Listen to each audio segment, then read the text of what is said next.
The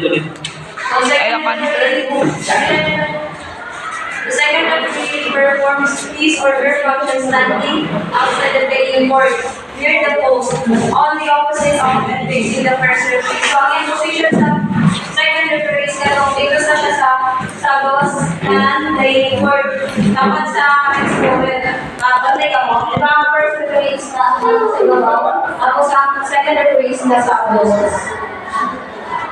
The second referee is the assistant of the first referee but has also his or her own range of jurisdiction. So siya ang assistant ng first referee. Should the first referee become unable to continue his or her work, the second referee will replace. So, pag ang first referee hindi niya makuha ng iyang trabaho or ma-continue, ang second referee ang mag-replace. Then, he or she may without also signal both outside his or her range of jurisdiction but may not insist on the first referee. And he or she controls the work of the score. So, ang second referee ang mag-control ng mga score. And he or she supervises the team members on the front team bench and reports their conduct to the first referee. Ang second referee po ang mag-control or mag-supervise sa mga team or kanang sa ilang istambayan ng mga players. He or she ang second referee po ang mag-control ng warm-ups nila. Dito sa lilit, diba? Kita niyo mag-uman ng game or timeouts kayo, mag-watay sila. Then he or she authorizes the game interruptions, control their duration, and rejects improper requests. He or she controls the number of timeouts and substitution. Second referee ang mag-control ng control sa ng numbers na timeouts nila, sa substitution po nila. Ang second referee ang magbanana. And in the case of an injury of a player, ang second referee po ang mag-authorize an exceptional substitution or drugs agreement minutes recovery. So pag naay by injury, pagkatag ang second referee ng 3 minutes recovery. He or she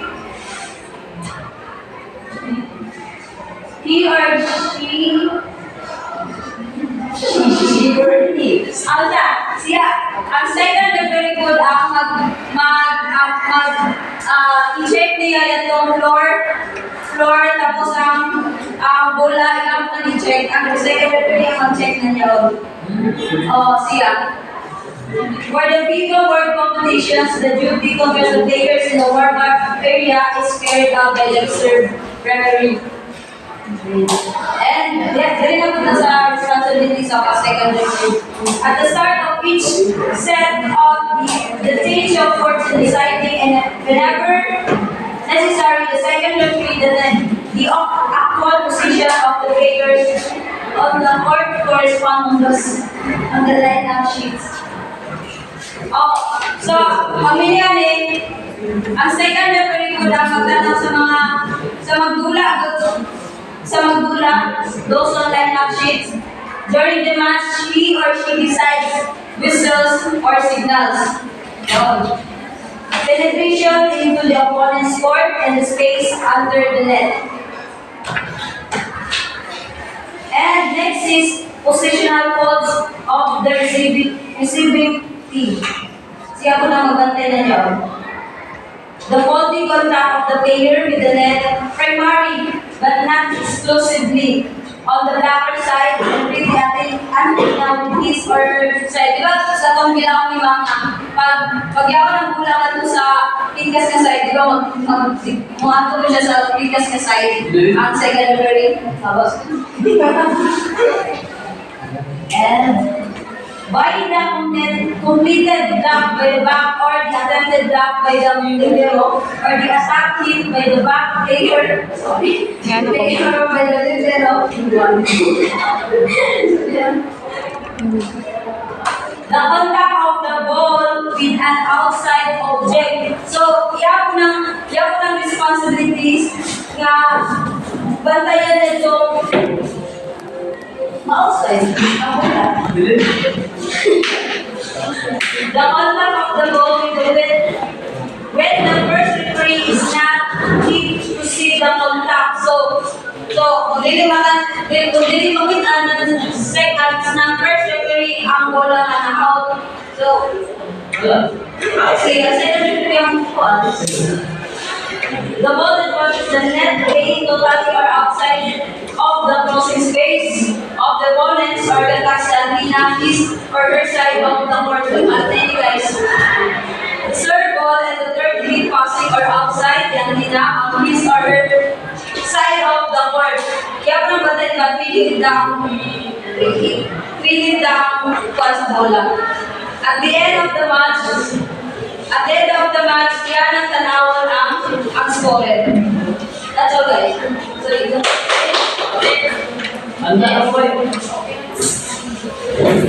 First referee, the location of the first referee carries out his or her functions standing on the referee's stand located at one end of the net on the opposite side of the scorer. Dapat ang kanilang location sa first referee is at bago sila sa score.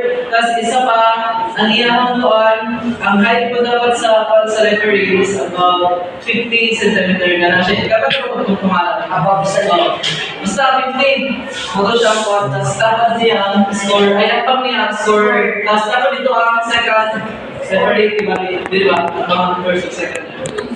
Then the first referee directs the match from the start until the end.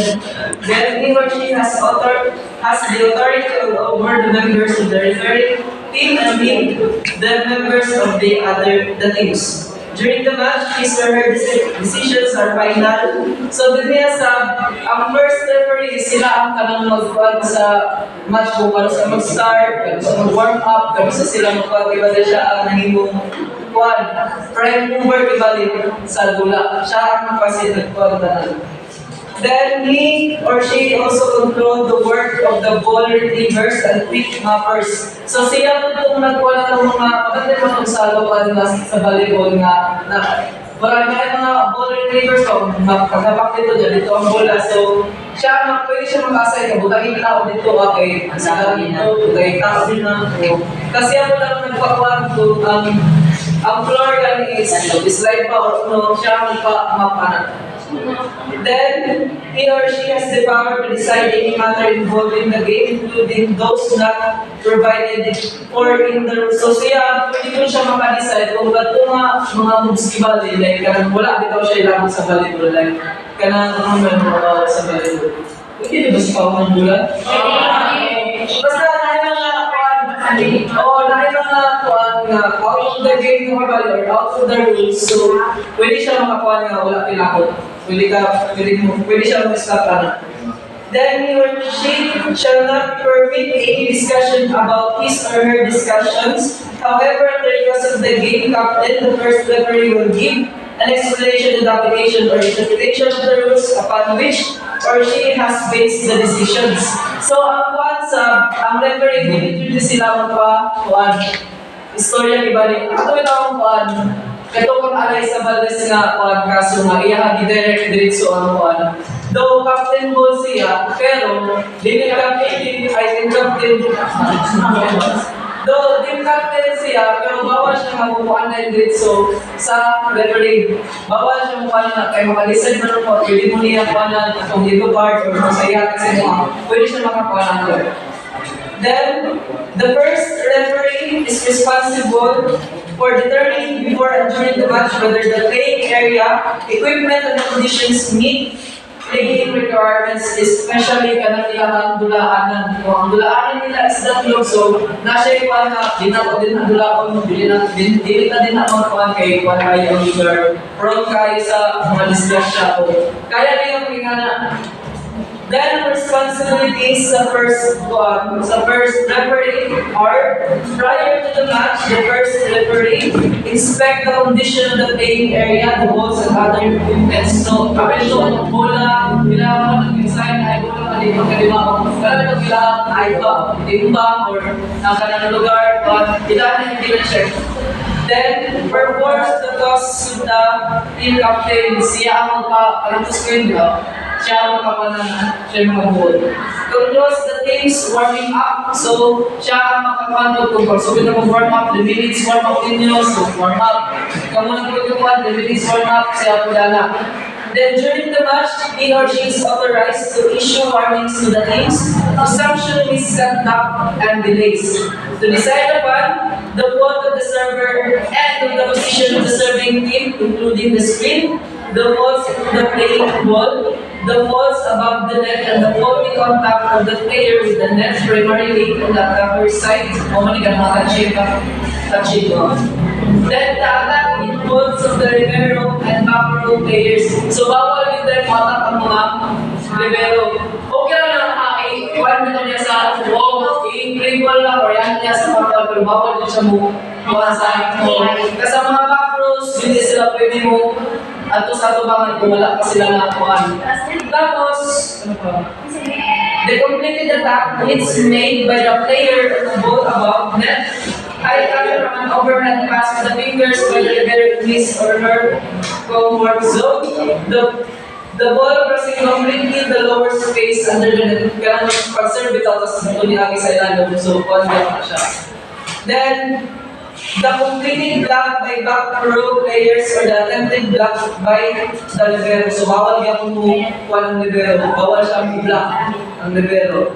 So, the ball that crosses the net totally or partly outside of the crossing space to the opponent's court or contacts the antenna on his or her side of the playing court. So, syempre makalisay kung out na to or goods pa to. Kaya nanay sa centimeter nila, ibase, ibalik, crossing ng reach, di ba? Kung mulapas na siya o 50 to 80, 80 centimeters sa antenna, so di ba kung sa ubos pa sa antenna, pwede mo na siya anaon, madala ka na kuha. Pero mula pa sa dito sa mga 80 centimeters, so considered na siya na-out. Na-out, either dito or dito, out na siya. Then, the ball that crosses, the serve ball at the third mid passing over or outside the antenna on his or side of the court. Wala ka mo pag once na, di ba, ang first ball, maninaraan, ang toss, wala naan, dumakas ang spike tulo, tapos ang pag-spike yung kaya sa antenna, so out na, consider na out na dito siya.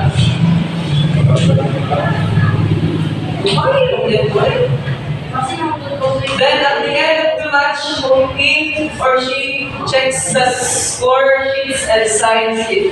So muna siya pag after the game, so ang referee siya ang mag-forma dito sa score na muna dito ang final result. So wala na ako.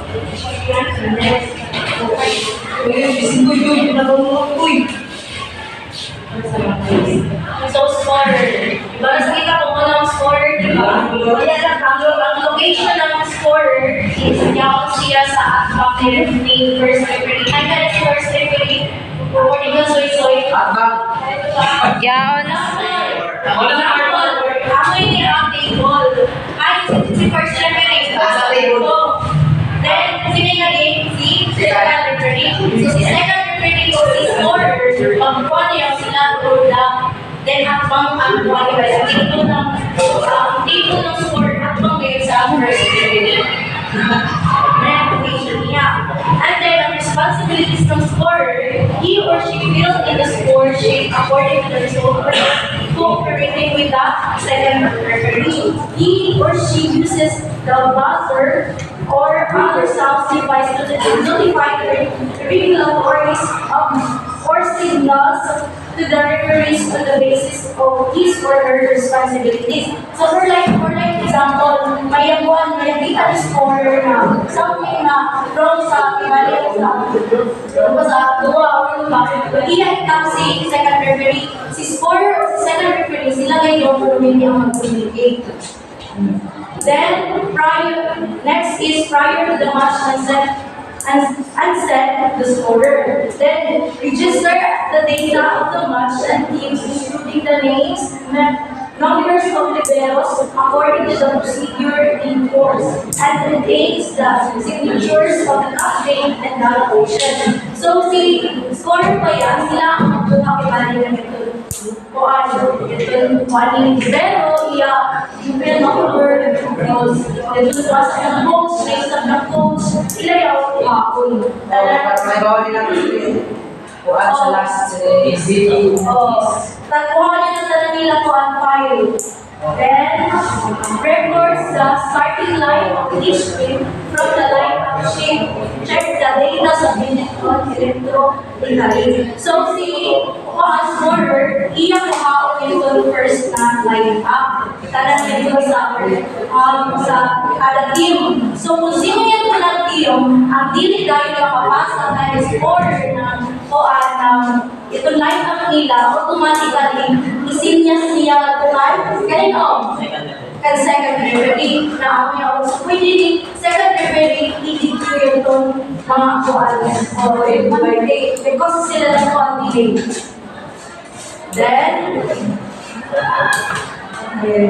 during the controls the serving order of each team and indicates any error to the referees immediately after the service hit. So, si scorer pa yan, hindi na maya kung sa score na ginamit siya mag-focus. Magtanong sa bet siya kung ito mag-start ng pag-pokibali ng serve.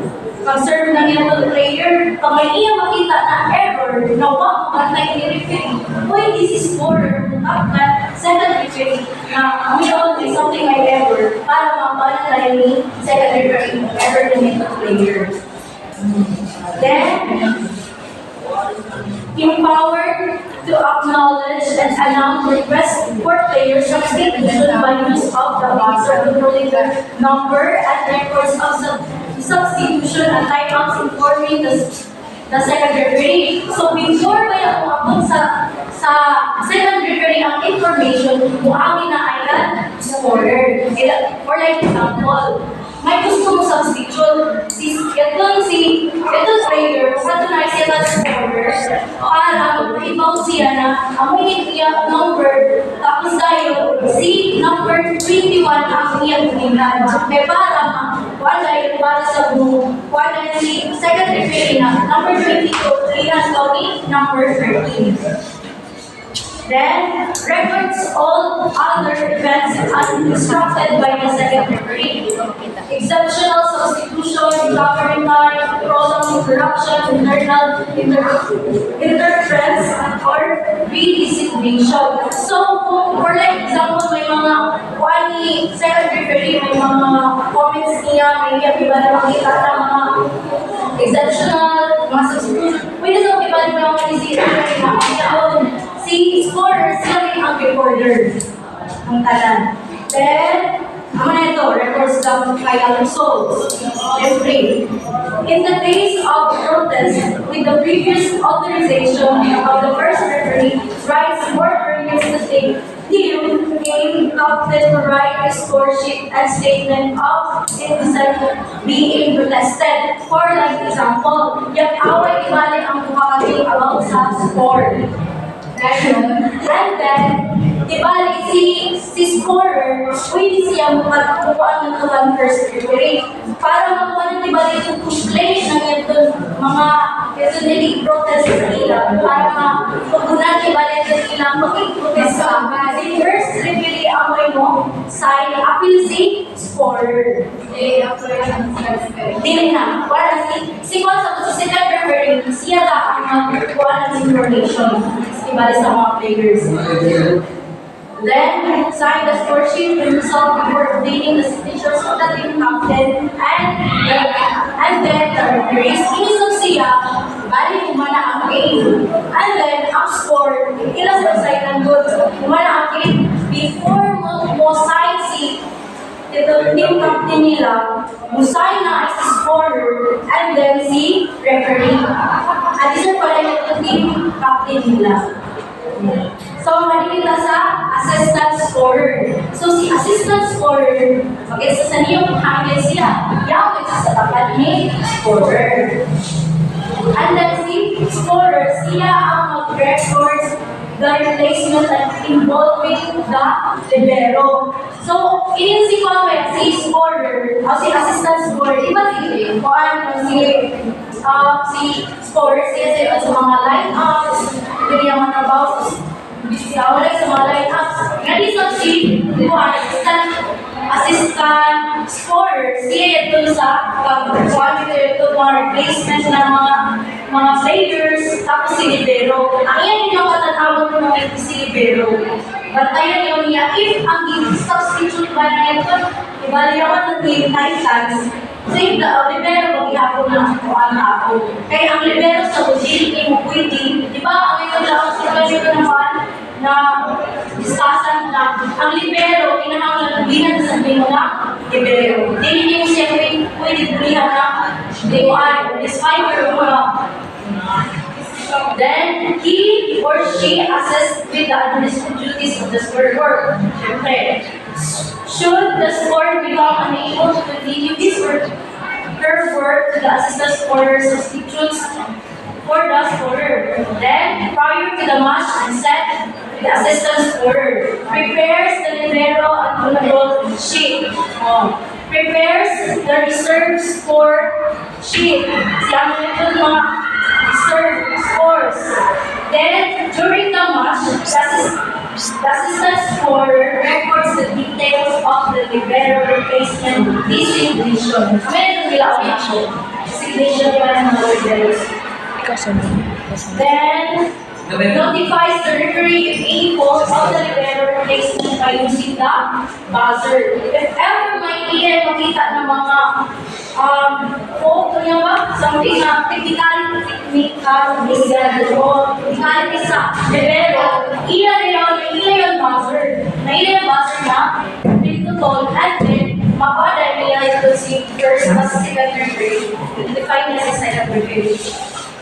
Then, operates the manual scoreboard. Siya din yung namimiyag kita. Sa mga may scoreboard. Gawin din pa. Then, yung makakita. Lalay ko 1, lalay 3, 1. Then, scoreboard ay mag-scorer din.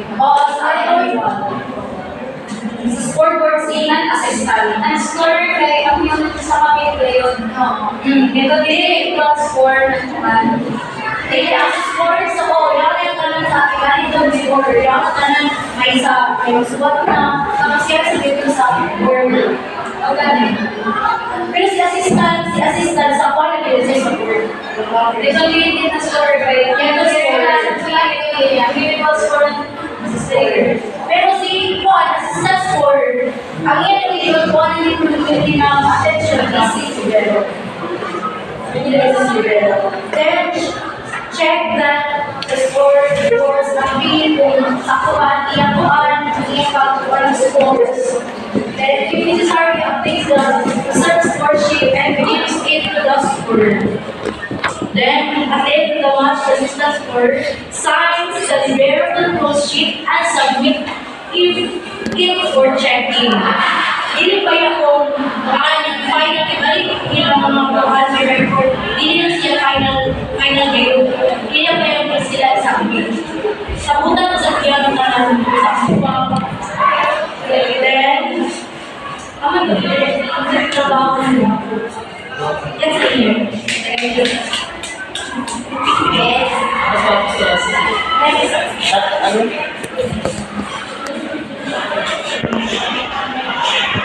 Line judges. Nabawalan na po sa line judges, di ba? Mga line men. Yes. Last occasion, if only 2 line judges are used, they stand in the corners of the court, closest to the right hand of each referee diagonally at 1 to 2 meter from the corners diagonally as an application. But sa court, if IBP, international na mga game, magamit na sila o 4 line judges. Oo, tapos 1 to 3 meter from each other. Kung sa mga duwa-duwa puso at sa international na is 1 centimeter. Then, The responsibilities of line judges. The line judges perform their function by using 40 by 40 centimeter flag. So dapat ang flag na gamitin is 40 by 40. May pala ako. The ball in and out, electrical lands near the lines. So pag ang ball mo in, di ba mayroon lang signal, tapos pag out, yan na sila ang flag. The ball touching the antenna deserves the ball and the third hit of the team considered and outside the crossing space. So pag mag-serve tapos sa iguang antenna, mag-signal na po ang line judge o ang pang third hit sa. Tapos, any player except the server giving outside of his or her court at the moment of the service hits. So dapat pag mag-serve na ang server, ang mga player na nasa switch sa court, ang nasa gawas is mag-serve. The foot faults of the server. So pag ma-skipping it sa serve, signal po ang line judges. 18 contact with the 80 centimeter of the antenna on the side of the court by 80 player during this interaction of playing the ball on the court and referee. The ball crossing the net outside the reaction phase in the opponent's court or touching the antenna on his or her side of the court. So, dapat na 80 centimeter na tapos na-touch antenna, kung signal na sa ang line judges. At the first request, a line judge must repeat his or her signal. So for example, sa ministry, kaya na nakita na out or nakita sa bola. So manus na o signal sa line judge, i-repeat para kung yung naging back or na out. mana? Bueno,